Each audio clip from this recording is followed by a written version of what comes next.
again. That's right, back again for another exciting. I know you thought it was Saturday, but guess what? The champ is here, and it's Friday. It's Good Friday. You know, it's always good in the neighborhood. You know, this radio show, podcast, is the best radio show from Como to the Congo. From Como to the Congo. And also Caddo Parish as well. And I'd like to send a shout out to all of those people listening to us in Shreveport. They're calling in right now because we have Dr. Shagranda Traveler here right now. KTAL right there, Shreveport, Bossier City, Texarkana. I know they're listening in to us right now. You know I had it like that, didn't you? I just threw it down just like that. But you know, this is what we're doing right here. We're talking about food insecurity. We're talking about food deserts. We're even talking about food swamps. 76104. That's the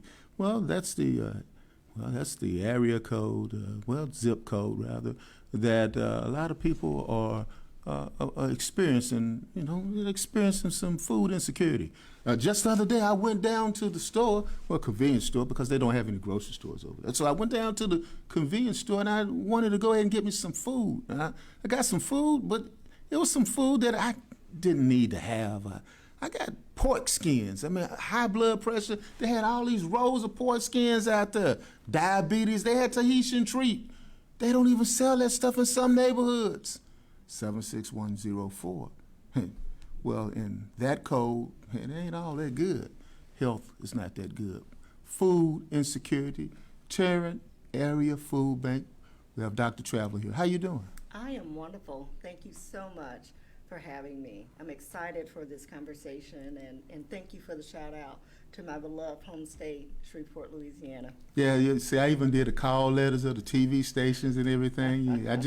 You didn't know I was from that area as well. My kin folks from Texarkana, Arkansas, so we used to get all of the news, obviously from Shreveport and Bossier City. It's like, man, I know it all, So, that's what's going on. I mean, but what brings you here from Caddo Parish to Tarrant County, where you're over the Tarrant Area Food Bank, right? Yes, so what I do specifically for Tarrant Area Food Bank, I serve as their Executive Vice President of Advocacy, Government Relations, and Communications.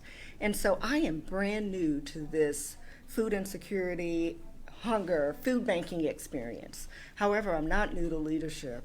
I have been in the wonderful state of Texas now for about well over 2 decades. I spent the last 19 years before transitioning to the food bank with Citigroup, where I was their Vice President of Learning and Development. And so in that role, I really spent a lot of time developing relationships, making sure that I was able to give back in a meaningful way.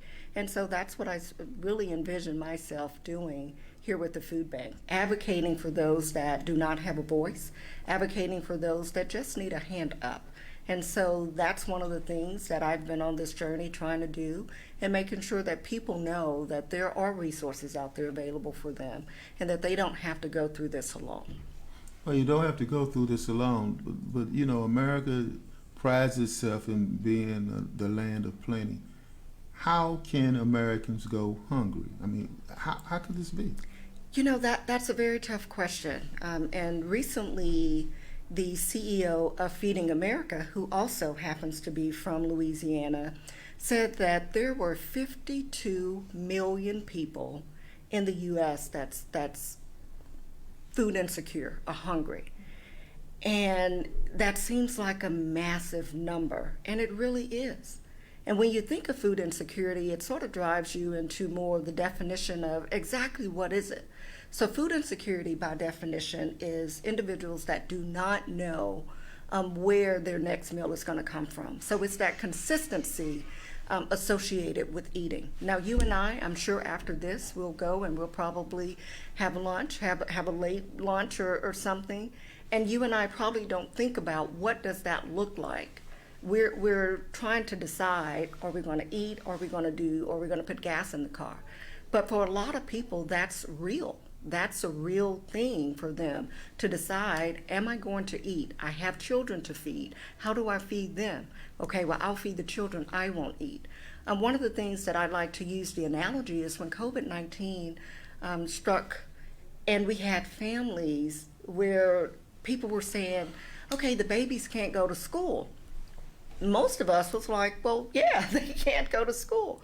But in reality, the reason that they were pushing so hard for the babies to get back in school, because that breakfast and lunch was the only thing that these children would have to eat.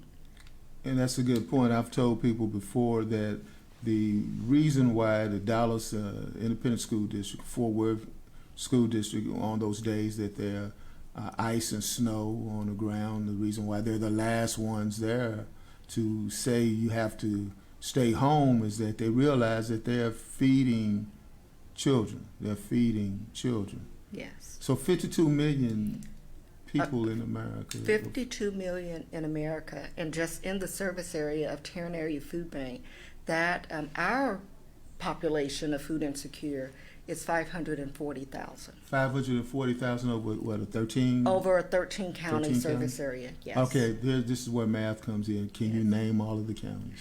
Ooh, that's a stunt.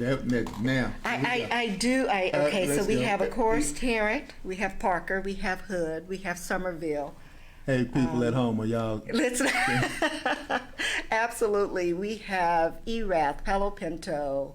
We have a portion of Denton County. We have Johnson County. So I think that was pretty close to the 13. Okay, math isn't county, but we'll let you go on that one. But those counties, a lot of those counties, they're rural. Many of our counties that we service. So of those 13. So it's that not I just mentioned, as we would say, just not just in the hood. yes. Okay, so hunger that knows no color. Knows no color, no boundary. It knows no political affiliation. It knows no gender. But I will say that 25% of the individuals that we serve are children.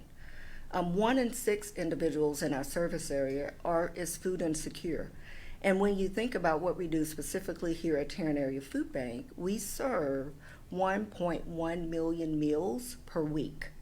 And it's an unfortunate number. It's a very humbling number because you have to think like, oh my goodness, we have this massive amount of need. But it is very rewarding as an organization that we do have the ability to be able to service those individuals in need. Now, where do you get this food from? Our food comes from a plethora of sources. We have affiliations, of course, with Feeding America, affiliation with Feeding Texas, USDA, the Texas Department of Agriculture, and many sources of our food is from some of our larger grocers. So your H-E-B's, your Tom Thumb Albertsons, your Walmart, your Amazon. So some of the larger grocers. And then we do have just some of these federal affiliations where we're able to source in food from around the country. Now, the food that you receive from around the country and it arrives here, you have a distribution center? We do. We actually just on yesterday celebrated the grand opening of our satellite location. So we have a main distribution center headquarters that's here in Fort Worth, Texas. And then we also have a satellite location that we just opened in Weatherford, Parker County, that's going to serve the western portion of our service area. But we have a fleet of mini trucks and we have 425 plus partner agencies. And so the way that we get food out is with these partner agencies, making sure that they're able to be able to pick the food that they want for their clients, and we are the conduit that's able to get the food to them so that they can distribute it across the communities. Okay, you said partner agency. What is a partner agency? What do they actually do? That's a great question. So for us, historically, when you think of a organization our size, Tarrant Area Food Bank is we are the largest non-educational, non-medical, non-profit in Tarrant County. And so when you think of an organization our size, you have to also factor in just economies of scale as it relates to how do we get the food out most effectively and efficiently into the market. So until COVID happened, we really did not do direct to client because it was just not that efficient to be able, okay, you have one person, 2 people for a family. And so what we do now is with these partner agencies, we're able to allow the partner agencies, because they're so vested and rooted in the community, they know the needs of their clients, they know what resources they need. So these partner agencies will come in, order food from the Tarrant Area Food Bank, we'll deliver it or they'll pick it up, and then at that point, they're able to help us get all of these 55 plus million meals out into the community, because there's a calculation of how many pounds of food equates to how many meals. So how does it come in a box or? It can be. We have client choice. A person can come in and they will give them the dignity of being able to select what they would like to receive. So they may get a shopping bag and say that you can select from this, or we do pack boxes. And so those boxes are items that, what would we as individuals that need food, what are we looking for? How can we make sure that a family of four get a nutritious meal so that they can make complete meals? So we're very intentional about having healthy produce, protein, and just the regular staples that a person would need to make a meal. So you wouldn't have gummy bears and nothing like that in there? We would definitely stay away from those items because, again, health is who you are as an individual is driven by the quality of the food that you eat.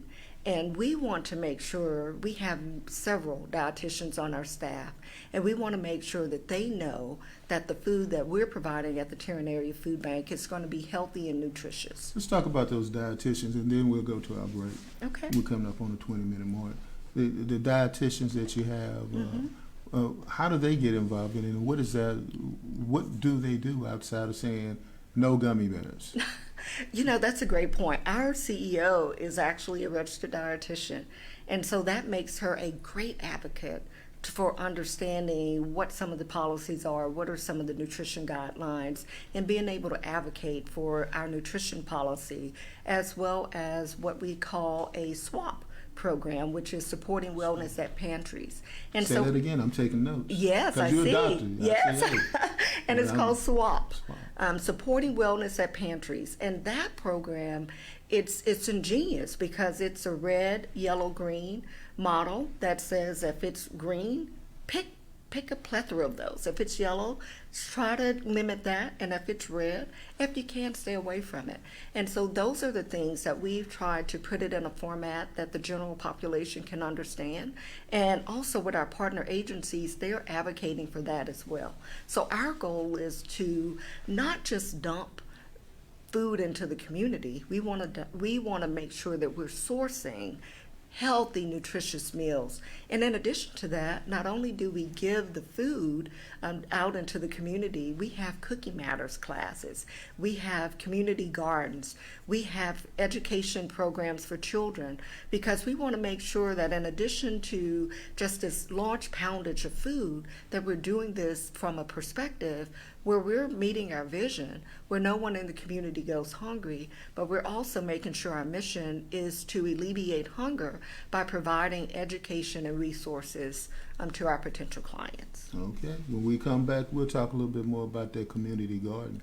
But before I let you go, Dr. Jeffrey Sterling, I'm an alpha brother. I don't think you may have known. Oh my goodness! Well, we're both divine nine.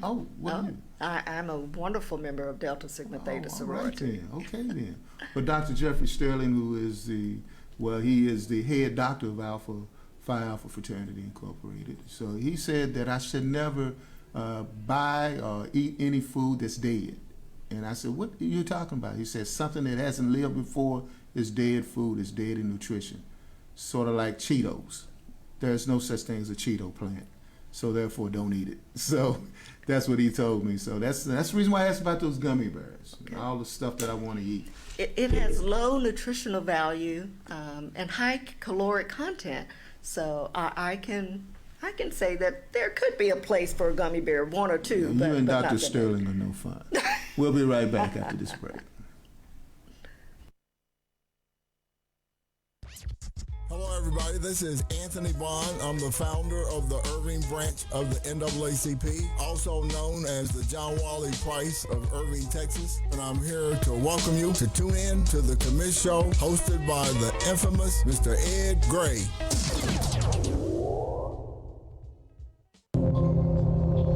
Hi, my name is Gail Todd with Townview Realtors. If you find yourself in the market to buy, sell, lease, or maybe you want to be a part of this hot real estate market by investing, just give my team of professionals and I a call at 214-675-9572. Again, that's 214-675-9572. Or you can email me at gtodd88@yahoo.com. With me, it's all about you. Who was that masked man? You mean you don't know? That was no masked man. That was the Commish. Saturdays from 5 to 6 p.m. on the Fishbowl Radio Network. Back again, Commish Radio Show. Would like to send a shout out to all of those people over in Fort Worth, Texas. You know, I'm going to be in Fort Worth tomorrow. As you know, we won't have this show on tomorrow. I will be a guest of Mothers of Murdered Angels. I will be there, and that's what's going on over in Fort Worth. They wanted me to be there, see what's going on with them. Also, a shout out to my dude Frank Lott. I was unable to make the interview with Percy Miller, who was in town this past week to talk about his new movie, Wrath, which was produced by T.D. Jakes. Percy Miller goes by the name of, we were talking earlier, Doctor, I just can't, my wife was like saying she wasn't going to call me Doctor, and I was not going to call Percy Miller Master P. I'm not going to do that. It's something about me calling another man Master. I'm not going to do that. So Percy Miller, same thing I have about Sugar Ray Leonard. I can't call him Sugar Ray Leonard. It's Ray Leonard. I can't call another man Sugar. I just can't do that. So that's what it's about. But what I can call you Great, because I understand you're getting an award this weekend. The Great Women of Texas, right? Absolutely. So thank you for that. Thank you. So on April 28th, I will be recognized with 21 other amazing women for the Great Women of Texas Award. I'm very honored that I've been nominated and selected for this award. And so it's through Fort Worth Business Press. There's going to be an amazing award ceremony, and so we'll be recognized for that perspective. Who else is getting an award? Betsy Price. Oh, she used to be mayor, right? Yes, she's the former mayor of Fort Worth. Also, Leah King. She's the current CEO of United Way of Tarrant County. And there's just an enormous list of just amazing women. We also have Commissioner Roy Brooks. His wife is being recognized, Dr. Brooks. And then there are, I'm a member of the Fort Worth Rotary Club. And so there's 5 of us that are Fort Worth Rotarians that's being recognized, including Betsy Price as well. So just honored to be able to be a part of that roster of such amazing women. Now, which Rotary Club are you a member of? This is like 50 Rotary Clubs. Yeah, so I'm a member of the Fort Worth. I'm a Rotarian as well. Oh, wonderful, Rotarian.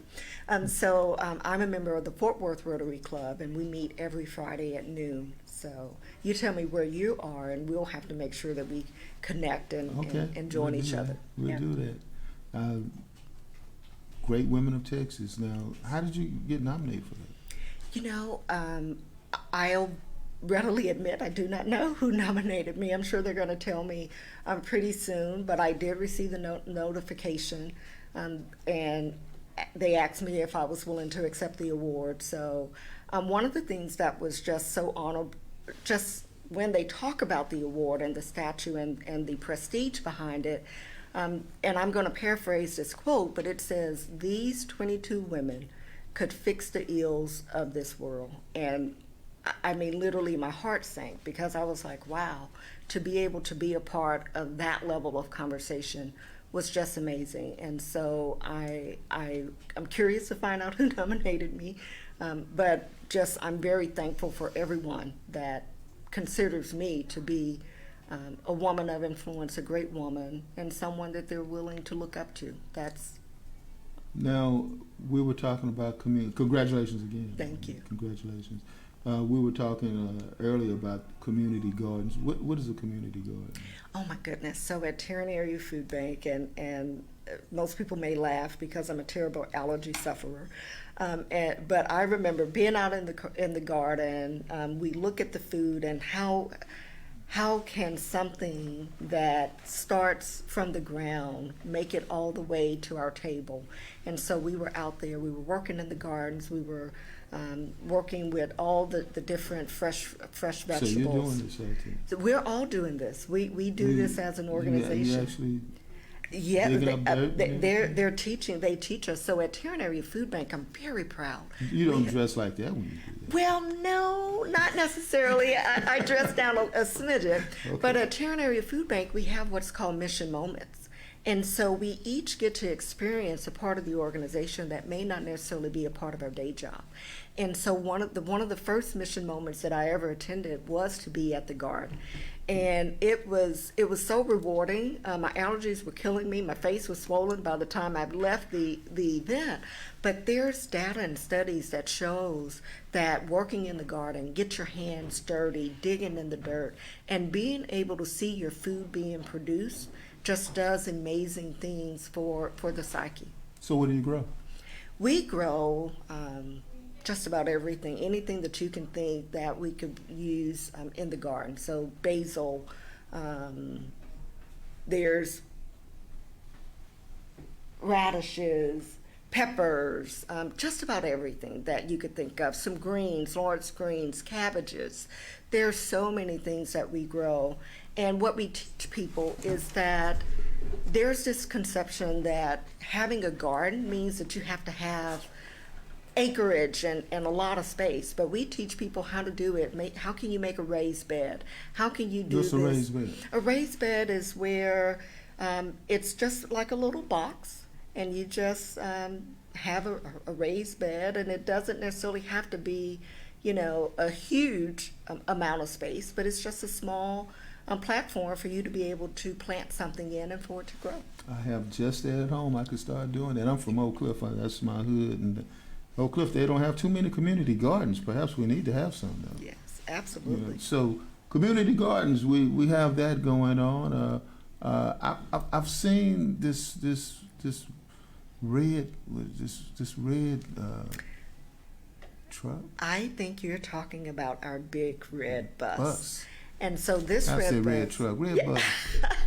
Absolutely. So as you can tell, there's And I know the reason why I came across with that. Didn't you guys get that from down in San Antonio? They had like food trucks or something like that? Yeah, so again, this is another great innovation from our president and CEO, who's, as COVID was wreaking havoc in the community, we began to see again 76104. There was a gap in transportation. People could not get out of their communities to go to, whether it was to the WIC appointments, whether it was to their SNAP appointments, things of that nature.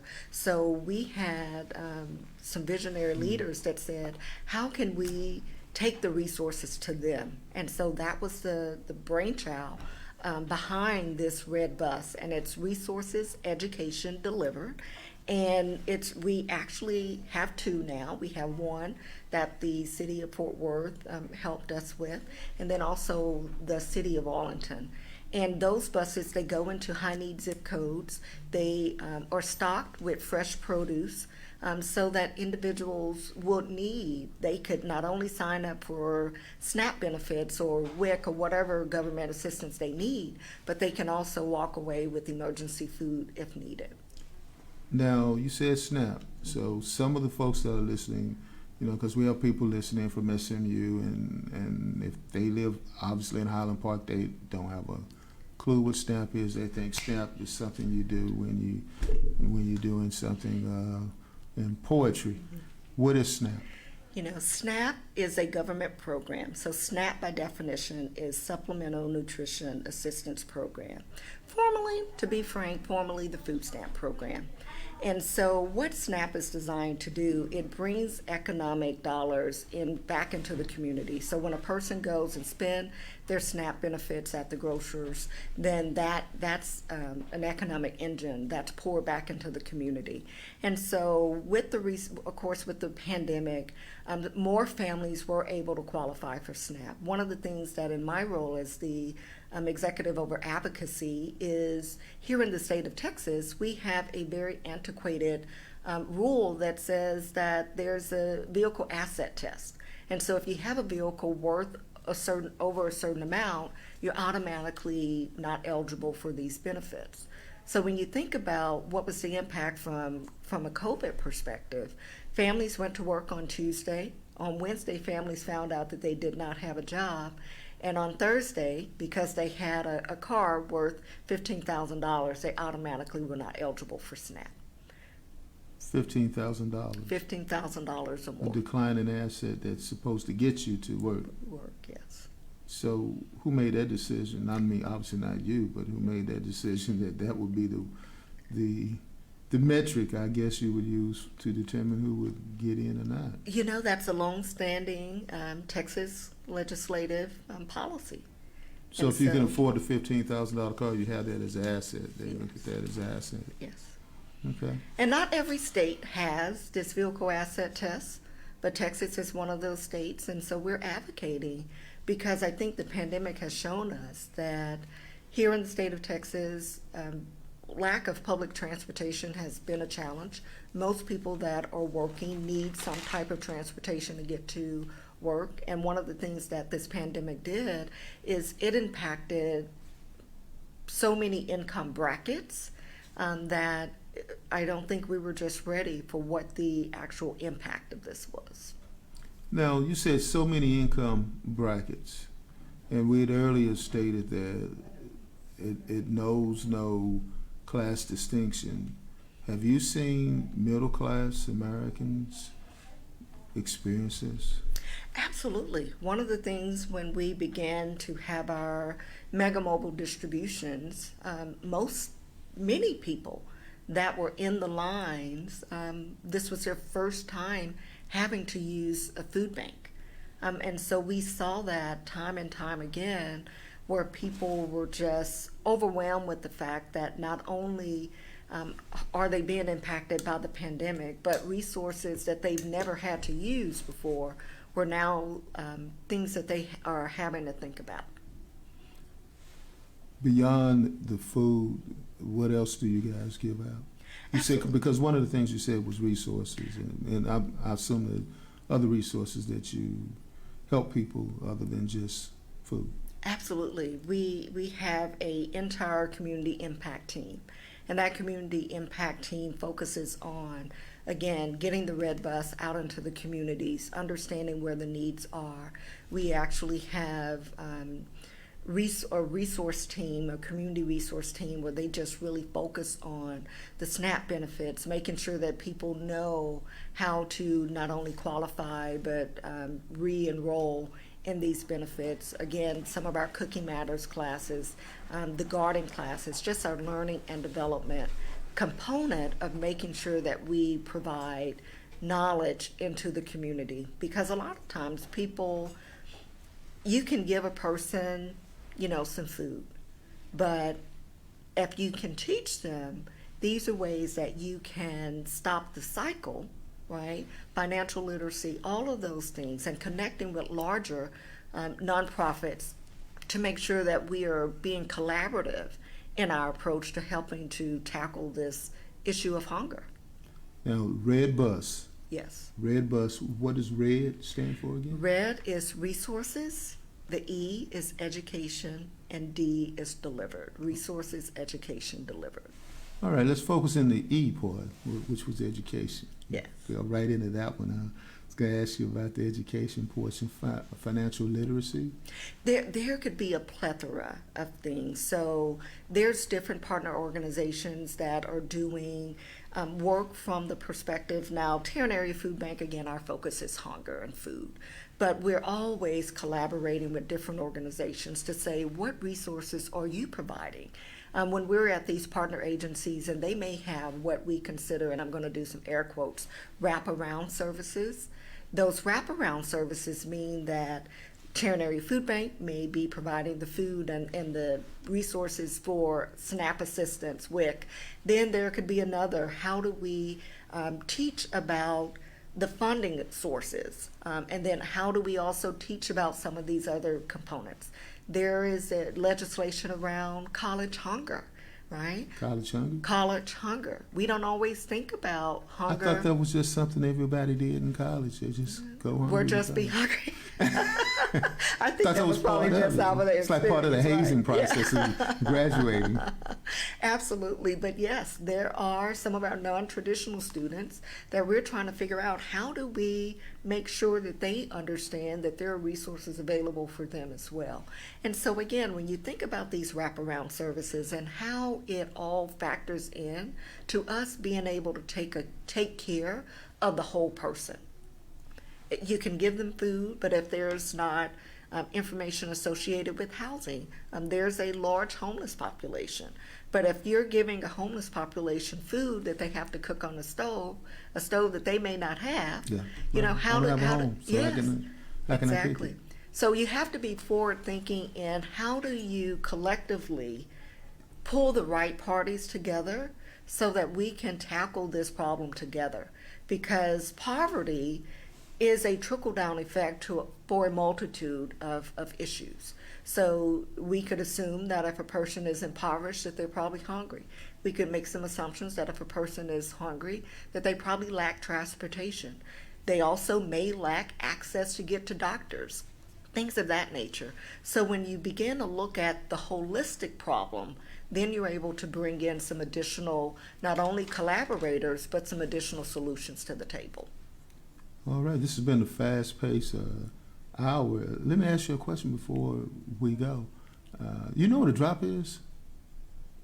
A drop? Yep, we got them again. Hey, yep, we got them again. That's what we always do. You know, educated people such as yourself, and especially judges. When you say, "Can you do a drop?" they always do what you do. They just freeze up a drop. But if we get somebody to just put out CDs, that kind of thing, you do a drop, they just go ahead and do a drop. So a drop is like a commercial. We would love to have you come back again another time, but what we also like to do is have you do a drop, so when other people come in, they'll hear your drop about the Tarrant Area Food Bank. Angelo, play one of the drops that we have here. This gives us a chance to do a drop. This is John Crizel, your Democratic candidate for District Attorney for Dallas County. Thank you to the commish and Ed Gray and the commish radio show. There, that's a drop. That's a drop. That's a drop. Okay. He's a judge, and but because he can put people in jail and he's a DA, he didn't have a problem doing the drop. He said, if something falls off wrong, I got you. But we'd love for you to come back again and tell us more, because it's a lot of things we didn't touch base on. The homeless situation, we need to touch base on that. I know in Dallas we have the hidden homeless, people who live in hotels. They're homeless, but they live in hotels. They paying by the week, by the day. They live in there, and no doubt they are food insecure as well. And those are the things we need to address. And as you know, we've talked before about doctoral dissertations and so forth, environmental justice, and part of our environment is the environment. The environment. Are we in a situation where people can't eat?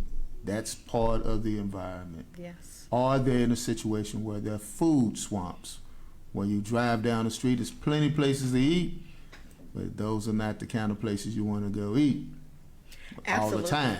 Absolutely. You know, when we think of food desert, and so I wrote this definition down to make sure that I could speak intelligently about it. But a food desert, when we think of the anti-hunger policy, that means limited access to large grocery stores, or a person that has difficulty in obtaining quality fresh food. And so these food deserts, and again, you mentioned 76104, there's a plethora of others, right? Many of our rural markets are in food deserts, but it's marked by high rates of food insecurity, racial and health disparities, and high rates of chronic disease. Similar to when we were talking about our gummy bears, all of our different things that we think about. Early on, when we think of food insecurity and you think of the health impact, a lot of times people don't associate obesity with being food insecure. But it is actually... Exactly. Yes. That's what I was saying about food swaps. Yes. I know Yes. that if you go to, I hate to call these places out because it's like I'm throwing shade on them, but if you go to all of these restaurants that you drive through restaurants, and you keep doing this on a day-by-day basis, you will gain weight, but you will also not gain nutrition through it, and you'll also be hungry an hour and a half later, which will make you go back to that same place. Absolutely. And then you'll see that you start having all of these other chronic illnesses. And And it's a growing concern for our children because they cannot go into a classroom and learn when their stomach is growling, when they haven't had anything to eat. And when we think of breakfast and we're trying to break the fast, sometimes they're breaking a fast from several days of not eating. And so those are the things, that's one of the reasons that I'm just so passionate about the work that we do and making sure that people understand who we are as an organization and how we can be of support. There are some major organizations within our Fort Worth community. So for example, True Love Sanctuary, they actually had a large-scale holiday distribution. And then also we have Southside Community Center. So what I'm really focused on from an advocacy perspective is, one, making sure people know that we need individuals to come out, to lend their voice, to be an advocate as well, to make sure that they can help others know that there's assistance and resources available.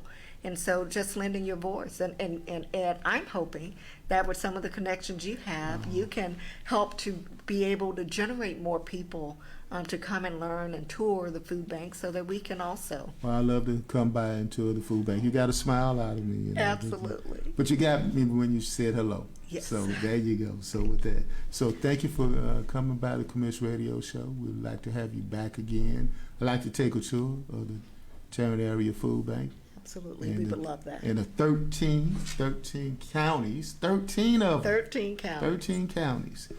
All right, so thank you again, and let's get ready to do a radio drop. You now know what a radio drop Okay. is. It's a commercial. So, All right. Angelo, all right, we're about to be out of here. I'd like to thank all of those who've been listening in right now. Listening in to the Commish Radio Show. I've often said this radio show is the best radio show from Como to the Congo, and also Caddo Parish as well.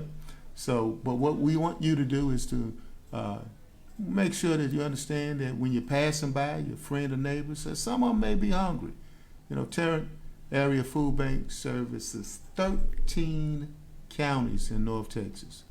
And you know, if they're doing it over in Tarrant County, you know they're doing it over in Dallas County as well. But what we can do is we can always lend a hand and remember, just because it's now April and coming into May, people are still hungry. We always have a focus around Thanksgiving and Christmas, but they get hungry around Mother's Day too. We'll see you guys back next week, Commish Radio Show. Thank you. Take care. Who was that masked man? You mean you don't know?